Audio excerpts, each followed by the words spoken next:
ভালোবাসা দুই প্রকার। বলেন কয় প্রকার? আমার সাথে বলেন, এখানে শেষ করে দিব 10টা মিনিট। ভালোবাসা কয় প্রকার? একটা হচ্ছে নিঃস্বার্থ ভালোবাসা। কি স্বার্থ? কোনো স্বার্থ নাই, নিঃস্বার্থভাবে ভালোবাসা। একটা হচ্ছে কোনো না কোনো স্বার্থ জড়িত আছে এমন ভালোবাসা। আপনার স্ত্রীর চাহিদাও যদি আপনি পূরণ করতে ব্যর্থ হন, দেখবেন স্ত্রীর সাথে আপনার গন্ডগোল লেগে যাচ্ছে, যদিও সে হালাল বৈধ। তাই না? এমন হয় না অনেক সময়? আমি তো অনেক দিন বলেছি, অনেকদিন আগেও বলেছি, 5 বছর 6 বছর আগে, যে মানুষ আসলেই মানুষের অবস্থানকে মূল্যায়ন করে। ভিতর থেকে মানুষকে শুধু মূল্যায়ন করে আল্লাহ রাব্বুল আলামিন। না হলে কি হতো? এই যে এত অন্যায় আমরা করেছি, আল্লাহ পাক কি আমাদেরকে ছেড়ে দিয়েছেন, ফেলে দিয়েছেন, গজবে ধ্বংস করে দিয়েছেন? এই যে আল্লাহ পাক যে আমাদেরকে মহব্বত করেন, ভালোবাসেন, তার প্রমাণ এগুলো।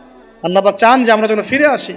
আল্লাহ পাক বলছেন, সারা দুনিয়ার সমান গুনাহও যদি সে করে ফেলে, আসমানের সমানও গুনাহ করে ফেলে, খালি তওবা করে ফিরে আল্লাহকে বলবে, আস্তাগফিরুল্লাহ আল্লাযী লা ইলাহা ইল্লা হুয়াল হাইয়ুল কাইয়্যুম ওয়া আতুবু ইলাইহি। আল্লাহ পাক বলছেন, খালেস তওবা করলে গুনাহ তো মাফ করে দিবই, আগের গুনাহগুলোকে নেকি দিয়ে পরিবর্তন করে দিব। এটা ভালোবাসা না? আল্লাহ পাক সৃষ্টি করেছেন আমাদেরকে ভালোবেসে। কোরআন খোলেন, সূরা সদ পড়েন। সূরা সদের মধ্যে দেখবেন আল্লাহ বলছেন, খালাকতু বিয়াদি মা মানাআকা আল্লা তাসজুদা খালাকতু বিয়াদাই, মানে তুমি ইবলিস কেন তাকে সিজদা করলে না যাকে আমি নিজ হাতে সৃষ্টি করেছি? এটা মহব্বতের বহিঃপ্রকাশ না?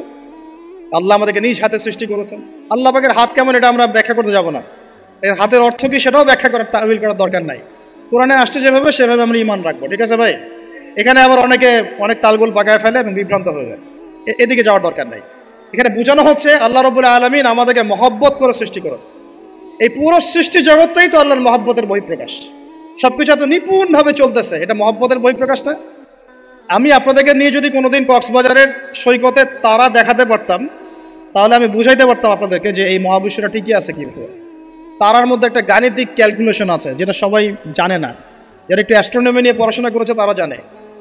আপনার মানে মাথার বিবেকই উল্টায় যাবে যে এত সূক্ষ্মভাবে কিভাবে আল্লাহ রাব্বুল আলামিন এই মহাবিশ্ব সৃষ্টি করলেন। এক চুল এদিক ওদিক হলে পুরো বিশ্ব কায়নাত ধ্বংস হয়ে যায়। এটা কি আল্লাহ পাকের মহব্বতের পরিপ্রকাশ না? আল্লাহ পাক তো বরং বলেছেন পুরো সৃষ্টি পরিবারটাই আল্লাহর আহাল, আল্লাহর পরিবারের অন্তর্ভুক্ত। সুবহানাল্লাহ। এমনকি আল্লাহ পাক আমাদেরকে বলেছেন, তোমরা জমিনবাসীর সবার উপর রহম করো। ইরহামু মান ফিল আরদ ইয়ারহামুকুম মান ফিস সামা। তোমরা সবার উপর রহম করো, দয়া করো। দয়া রহম এটা তো মহব্বতের একটা অংশ। তোমরা সবার উপর দয়া করো, রহম করো, মহব্বত করো। এটা কি হবে? তাহলে আল্লাহ পাক আসমানে যিনি আছেন, আল্লাহ পাক তোমাদের উপর রহম করবে ইনশাআল্লাহ।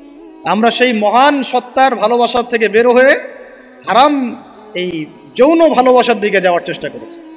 আসলে এটা ভালোবাসা না, যৌনতা, এর দিকে যাওয়ার জন্য এইসব করছি। আল্লাহ পাক আমাদেরকে মাফ করে যেন হেদায়েত দান করেন। আল্লাহ পাক কত ভালোবাসেন এটা নিয়ে বলতে গেলে আজকে রাত শেষ হবে। দেখেন, আল্লাহ রাব্বুল আলামিন আদম আলাইহিস সালামকে সৃষ্টি করেছেন, করে সমস্ত নাম শিক্ষা দিয়েছে। নাম মানে হলো ইলম। নাম মানে কি? ভালো না বাসলে আল্লাহ পাক কাউকে সবচেয়ে সেরা কিছু দান করেন।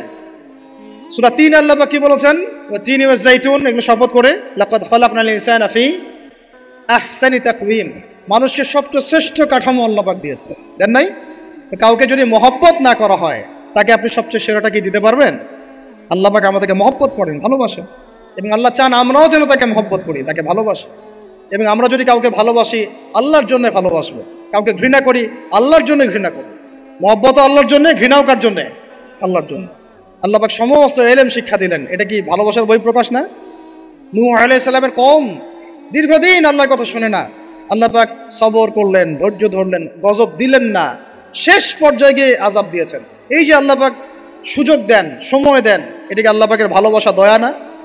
এরকম প্রত্যেকটা কওমের ক্ষেত্রে হয়েছে।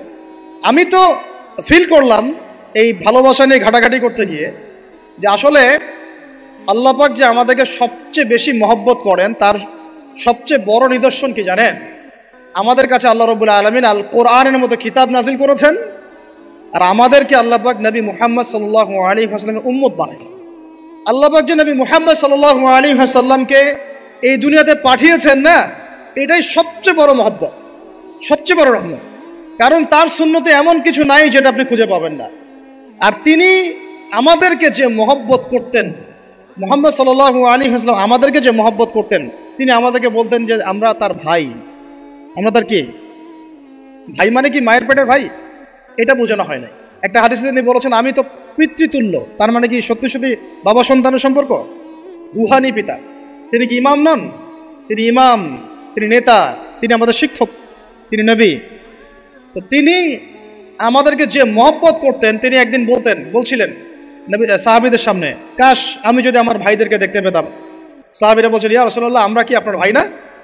তখন নবীজি বলছেন, না, তোমরা আমার সাহাবী, আমার ভাই তারা যারা আমাকে না দেখেই আমার প্রতি ঈমান নিয়ে আসবে। প্রত্যেক নবীকে আল্লাহ পাক একটা দোয়া করার চান্স দিয়েছে। কয়টা ভাই? এমন একটা দোয়া যেটা করলে আল্লাহ পাক কবুল করবেনই করবেন। করলে আল্লাহ পাক কি করবেন? অবশ্যই কবুল করবেন।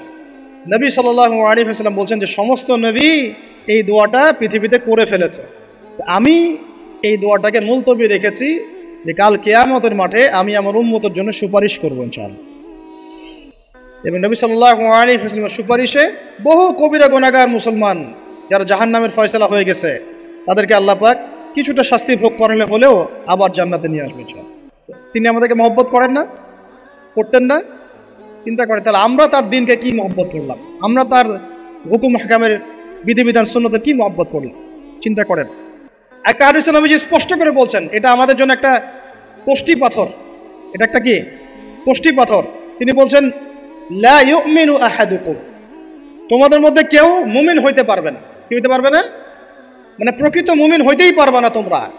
এ আমার উম্মত, তোমাদের মধ্যে কেউ প্রকৃত মুমিন হইতেই পারবে না যতক্ষণ না হাত্তা আকুনা আহাব্বা ইলাইহি মিন ওয়ালিদিহি ওয়ালাদিহি ওয়ান নাসি আজমাইন, যতক্ষণ না আমি মুহাম্মদ সাল্লাল্লাহু আলাইহি ওয়াসাল্লাম তোমাদের কাছে নিজের কি সন্তান, নিজের বাবা মা এবং সমস্ত মানব জাতির থেকে বেশি প্রিয় না হচ্ছে।